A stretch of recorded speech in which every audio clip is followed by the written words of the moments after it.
So we're going to talk a little bit about igneous rocks today. So we're getting through the rock cycle now, and I want to show you some pictures first, actually. So we're going to do a little field trip, if you will.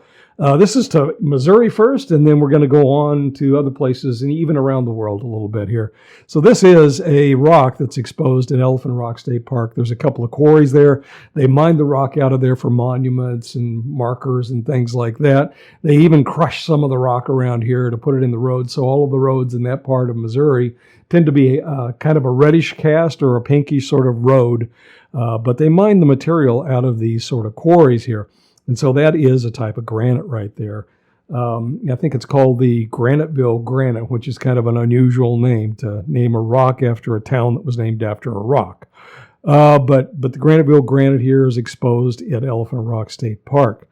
Now, one of the unusual things about Missouri, and you're probably familiar with this, it's relatively flat in the north part of the state, north of the Missouri River, but then south of the Missouri River, and on the eastern part of the state, it gets kind of hilly, and I guess you could call it mountainous. There's a few places, I guess, that would qualify as mountains, up to 1,700 feet high in a few places. So, in fact, most of the southern part of Missouri is Ozarks, and so the Ozarks, in fact, are an uplifted landscape that's been deeply eroded after that. Now, the interesting thing is, because this shows you more or less the erosion pattern, it's a digital elevation model of the state of Missouri. So there's like in the boot heel, you get a flat plain down there from the Mississippi River. So they call that the Mississippi River embayment, that area. Relatively flat rocks down there, great for agriculture. And in the northern part of the state, it's been glaciated, so it's great for agriculture as well. But in the Ozarks themselves, not so good for agriculture. And so here we are in these hilly lands that are in the southern part of the state here. It doesn't tell you anything about the geology here, however. It takes this kind of map in order to tell you about the geology. And so this shows you where the igneous rocks are exposed over in the southeastern part of the state, north of the boot heel here. And so you can see that those are Precambrian age rocks. In fact, they date back about 1.1 to 1.4 billion years old.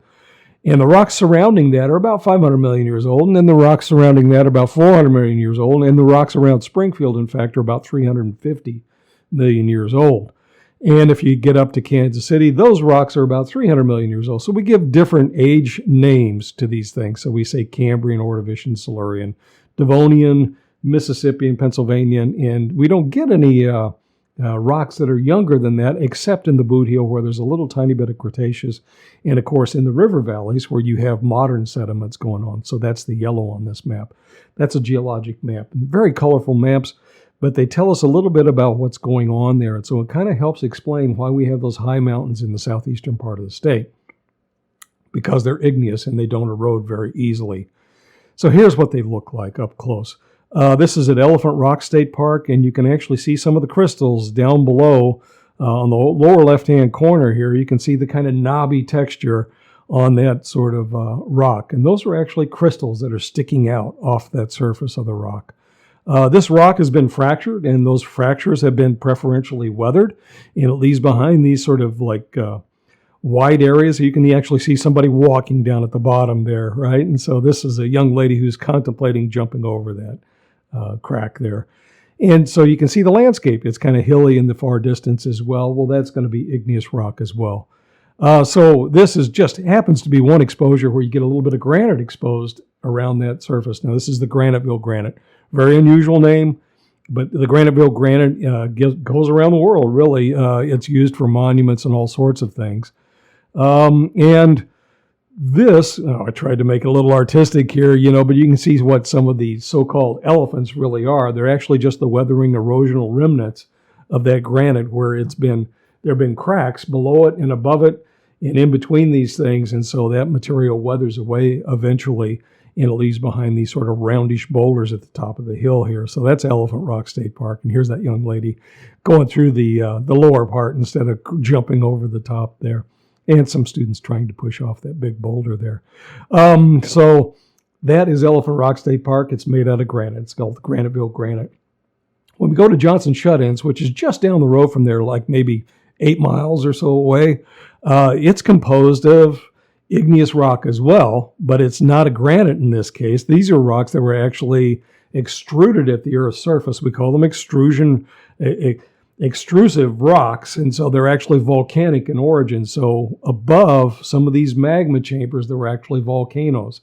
If a granite is going to be considered an intrusive rock and it cooled deep inside of the Earth, forming large crystals, volcanic rocks on the other end of the spectrum would have very, very small crystals, in fact, and so small, in fact, that you can't see them with a naked eye anyway. You can see them with a hand lens or you can see them with a microscope, but you won't be able to see it with a naked eye. And that's one of the important features about distinguishing intrusive from extrusive rocks. Intrusive rocks, you'll be able to see them.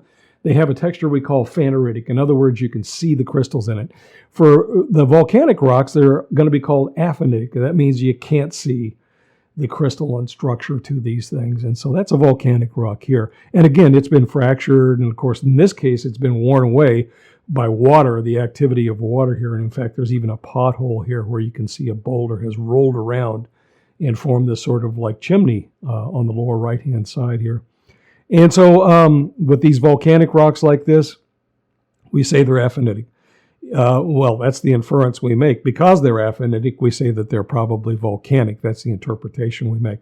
The observation with granites is they're phaneritic. That is, we can see the coarse grains in it.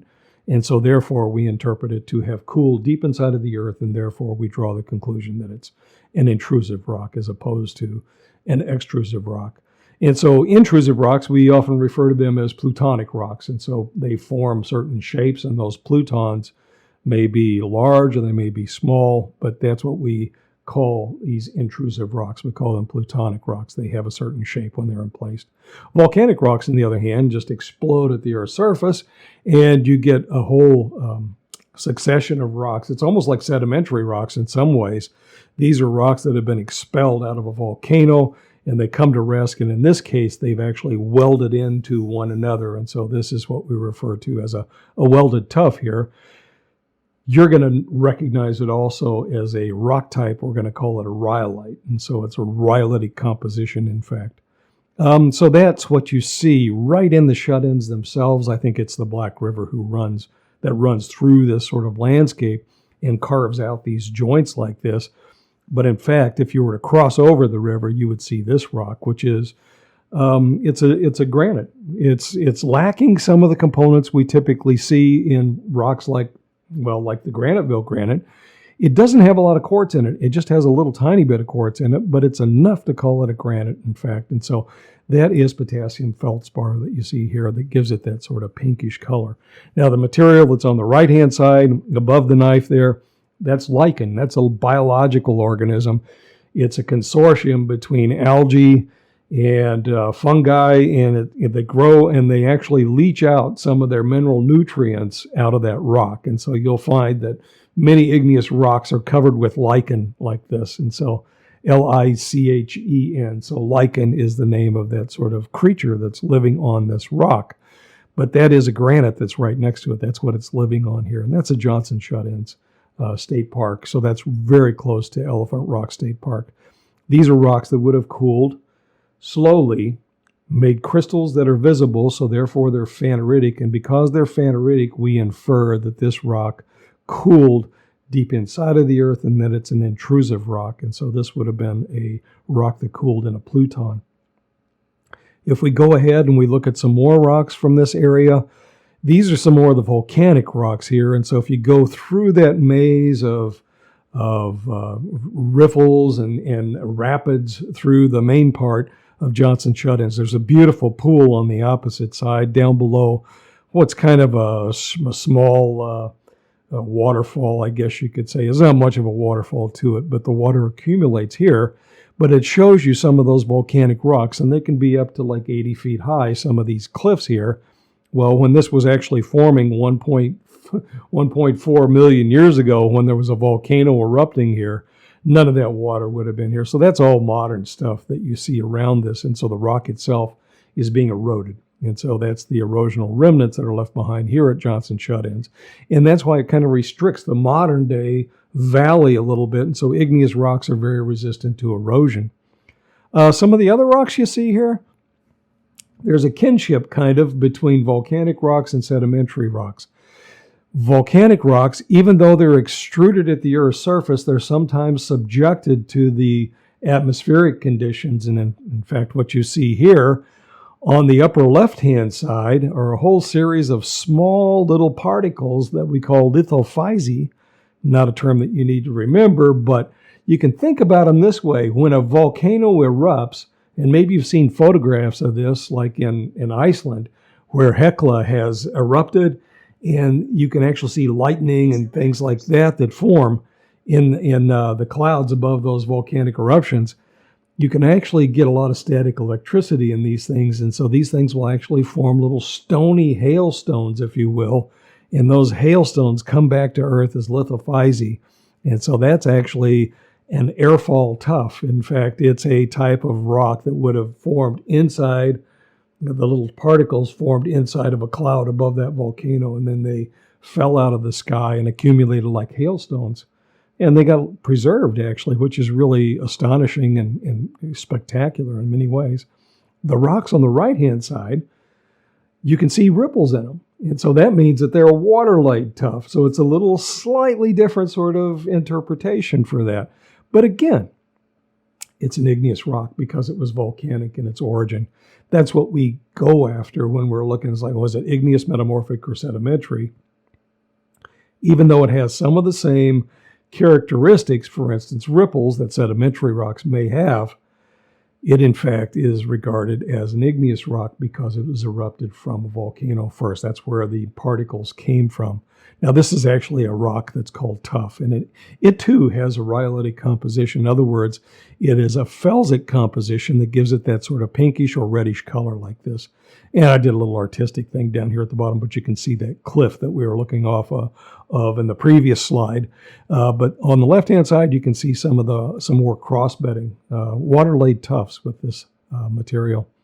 So, if we were to go a little farther and drive down the road away from Johnson shut-ins, you would run into this sort of place, and this is what they call the pump storage facility. It's an electrical generation plant that's built into that igneous rock. You can see the red rock on the opposite shore there, and there's actually some sedimentary rock that covers it up. So that's a special type of surface. We're going to learn it later as a nonconformity, but those are sedimentary rocks overlaying the igneous rocks here. But those igneous rocks, in fact, were volcanic in origin. So when they erupted, that was about 1.1 or 1.4 billion years ago.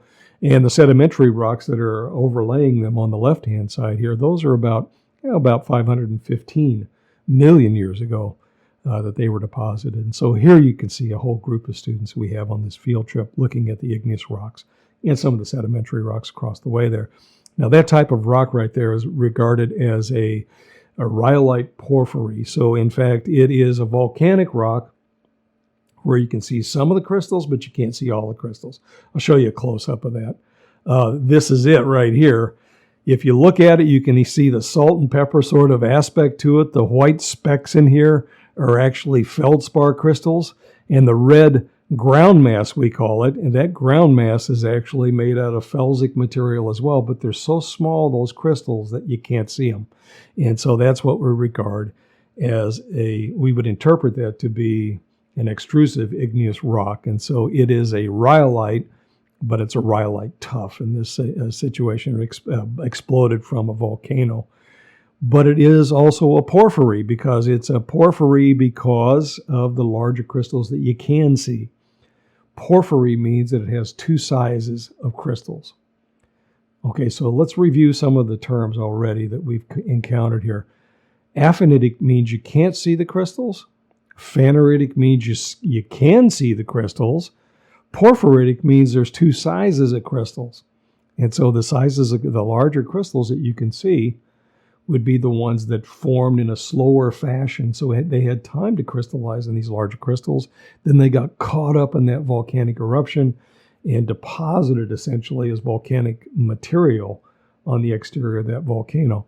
And so this is a type of rhyolite porphyry right here. Two sizes of crystals. The larger crystals would have formed in the magma chamber The smaller crystals surrounding it would have formed during that eruption. A beautiful rock, in fact, there. So these are rhyolitic in composition. You're going to learn what that means. We're also going to call that felsic composition as well. So felsic rocks tend to be red or pink or tan or light colored. Very light color, let me put it that way. And so it tells us about the chemical composition. It means that they have a lot of potassium feldspar in them. That potassium feldspar is what partially imparts that reddish color to these. The other thing that gives it that reddish color is the iron content. So this happened to be a magma that was rich in iron.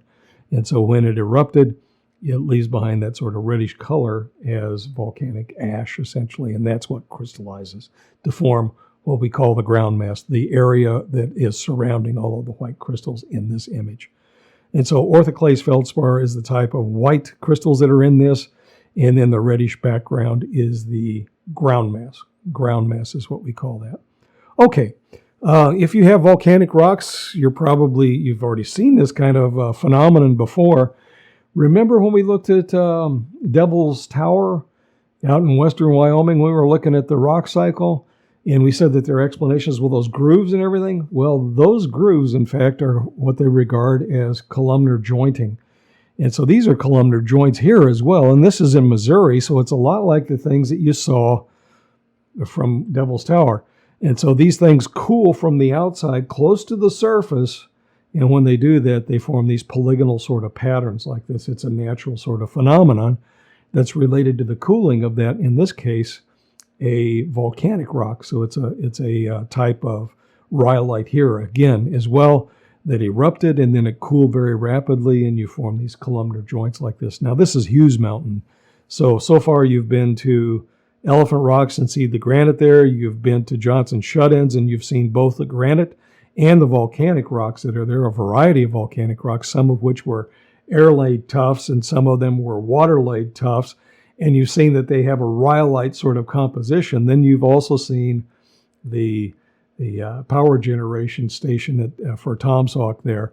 And that one's actually a volcanic rock as well that is a rhyolite porphyry. Well, in this case, this is just a rhyolite right here. And this rhyolite has cooled and given us these sort of like features that we call columnar jointing.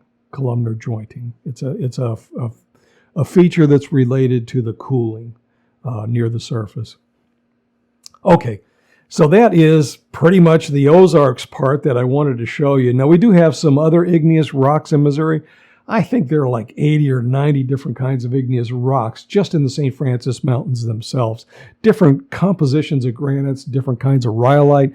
We even have some rocks that are like it looks like a basalt, but it's actually regarded as a diabase. And so diabase is a particular variety of rock. It's an intrusive rock, but it tends to cool very, very rapidly and have little tiny crystals. And so we'll talk about that in a bit here in another lecture. But for now, I just want to give you kind of a view of what it looks like to have igneous rocks. What do they look like out in the field? Well, here's a photograph right here from the Ozarks again. So in fact, the St. Francis Mountains aren't the only part of the Ozarks that have granites, as it turns out. There's another place in northeastern Oklahoma where there's a handful. I think there's only 4 of these things, but there are large blocks that stick out through the sedimentary rocks here. And so they would have been islands at one time. But this is an igneous rock that is a granite here. So this is the Spavinaw Granite, and that's in northeastern Oklahoma. Little tiny out-of-the-way place. But they have the granite there. So that's kind of cool. So granite from that vicinity here. Here you can see a close-up of that granite, and you can see a fracture running across it there. And then you can also see a piece of a rock that has fallen into that magma chamber and cooled, along with the other crystals that form that. Now you can see these crystals, so therefore it's phaneritic. And because it's phaneritic, we interpret that this is actually an intrusive rock. And intrusive rocks are equivalent to what we call Plutonic rocks. And so this would have been a pluton inside of the earth that cooled at some point, and then later on it was eroded away, and eventually other sedimentary rocks were deposited over the perimeter of these rocks as well. And so that is the Spavinaw Granite here. Here's another place in Oklahoma, but it's a little bit farther away. So this is not in the Ozarks now. This is actually in the Wichita Mountains, down the southwestern corner of the state of Oklahoma. And it's beautiful, beautiful landscape. You can see the edge of the world from here. If you can't quite see it, it's just over the horizon. This is a place close to Fort Sill in Oklahoma, and so this is a type of granite as well. Now, one of the things that you're already becoming familiar with now is the shape that granites have at the Earth's surface. They tend to be rounded quite a lot, okay? But they're actually made out of crystals, and this one's kind of coated with a lot of lichen that are the lighter spots on this photograph. But for the most part, this is actually a granite, and you can probably see some of the crystals if you zoom in on that. When you get close to some of the rocks, this is from Texas, so this is in an area called the Lano Uplift, and in the Lano Uplift, or Llano Uplift, there are granites exposed there as well. So these are old rocks as well. They're not quite as old as the ones in Missouri and Oklahoma. Actually, the ones in Oklahoma are not so old either. They're only about 600 million years old there, the ones in the Wichita Mountains anyway. And these are going to be probably just a little bit older than 600 million years. They're not Cambrian in age, in other words, but these, in fact, are going to be Precambrian age rocks here. But you can see the crystals in it. That's what I'm aiming at here. Not only can you see the crystals in the finer grain parts of this, so that's a granite. You can see a vein that cuts across this, and you can see larger crystals in there. And you're going to identify that type of rock as what we call a pegmatite. So a pegmatite would have had a late stage sort of a fracture in that magma chamber. And the next thing you know, there's a lot of fluids that flood into that fracture, and then you get slow crystallization of these really large crystals. And so here is a pegmatite here. Really kind of neat rocks. And so those are feldspars, of course. Those are the potassium feldspars because they're pink like that, right? Here's what the rock looks like elsewhere around in the Lano or the Llano Uplift. And so you can see some of the crystals in here. And if you're very careful here, you can actually see some of these are actually blue in color. That's very unusual for this. Is a rock that's called Lonite, in fact, not one you're going to have to identify. If you were to identify this, you would call it a granite. But for the most part, you can actually see most of the crystals in here. And in fact, it is probably a volcanic rock because there is a ground mass to it that's kind of brown. But the bluish or purplish sort of crystals in here, that's a type of quartz. And so it just happens to have the right chemical composition to give it that blue color like that. And you can see some of the larger feldspar crystals in here as well. So this is kind of a porphyritic rock in fact here, but it's Lonite is what we call that. But there are granites in Texas, and so the next photograph, just like you saw in the previous, the one before the Lonite, here's another one right here. This is Enchanted Rock State Park, and this is a climbing mecca. When I was in grad school, I used to climb here every once in a while. And so that's a granite knob that's out in central Texas. It's a beautiful place. And you get these scrubby little trees, and you get these big, wide domes of granite that are exposed there. And so Enchanted Rock is one of those places. But a granite knob again. And so these are granites that they weather more, they're not as easily weathered as what volcanic rocks are typically. And so that is a granite knob right there. In the next slide here, you can actually see, that's Nancy. And she's got her hand on a giant crystal of orthoclase feldspar or potassium feldspar here. And that's like, that whole crystal right there is probably 2.5 feet across. And what you see here are large crystals. So this is a pegmatite that's in the middle of the Harney Peak granite here. And so Harney Peak granite is in the Black Hills. So this is in South Dakota. On the right-hand side, you can see some really large crystals sticking out of these canyon walls. And those are pegmatite crystals as well, feldspar for the most part here. And you're looking at an area there, they call it the Needles. And so the Needles, really pretty spectacular sort of scenery here. This is an area that attracted the attention of a sculptor, a famous sculptor. His name is Gustav Borglund. And he's the guy who crafted these sculptures in the face of Mount Rushmore. And so Mount Rushmore is composed of the Harney Peak granite. And so the Harney Peak granite weathered at one point. It was uplifted and weathered. Yeah, and it's over a billion years old as well. And so here you can see these faces were carved out of that granite. And you'll also see some fractures that run across this as well, or some veins of pegmatite that cut through some of the presidential faces here. Like, for instance, in Lincoln, you can see the white streaks across his forehead here. But that is a substance that was, they have to go in and repair these every once. So they did a nose job. I think it was on Lincoln not too long ago here, and they've done some work on some of the other presidential carvings here as well. So hopefully that'll be all the presidents we ever have up there for a long period of time anyway. That is the Mount Rushmore National Monument, if you will. So that is a very special place for American heritage, and also for Native American heritage as well. The Black Hills belong to the Oglala and Lakota tribes, and so the Sioux nations own the Black Hills. So this is the landscape that you get there. A bunch of knobs, granite knobs, and very rugged sort of landscape in the Black Hills compared to the Wichita Mountains and the Ozarks. Okay, one last place to take you, just to show you that these are not phenomena that are just in the United States. This is on the high coast in Sweden. So Sweden is probably about 2/3 granite for the most part. Now, glaciers carved across that landscape as well, but much of Stockholm is carved out of granite, and so there's these granite knobs and granite hills everywhere in Sweden. And it's just a spectacular sort of landscape. So you can see some of the granite, some of the pink cast of the rocks in the far distance above the lake that's over here. And that's actually the Baltic Sea that you can see in the other landscape here. So this was a landscape that was both glaciated millions and millions of years after these rocks had formed. Okay, so once a rock is formed, a lot of things can happen to it. In this case, it's been weathered not only by glaciers, but also by the action of waves on the Baltic Sea, and so it makes sea caves and things like that in these rocks. And so that's an introduction, kind of a field trip to see what these things look like in the field. And you can see the crystals in the granite here in that image on the left-hand side. So to reiterate, here's some phrases that you learned. You learned that phaneritic means you can see the crystals. You learned that aphanitic means you can't see the crystals. And you learned that if there are two sizes of crystals, whether you can see all of them or you can only see some of them, we're going to call that porphyritic. And so there's a porphyritic aphanitic rock and there's a porphyritic phaneritic rock. So in other words, a granite can have larger crystals in it as well. If they're really large, we call them pegmatites or pegmatite dike. And so a dike is a certain sort of linear sort of feature that cuts across rocks.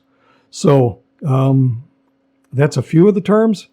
One of them we also learned was felsic. And so felsic has to deal with the composition. We said felsic rocks tend to be pink or tan or red in color or very light colored. And in fact, the opposite of that is when we get dark rocks. And so that would be in basalts and things like that. And those black rocks, in fact, are regarded as mafic rocks. So mafic refers to the fact that they have a lot of magnesium and iron in them. And so that's where the dark color comes from.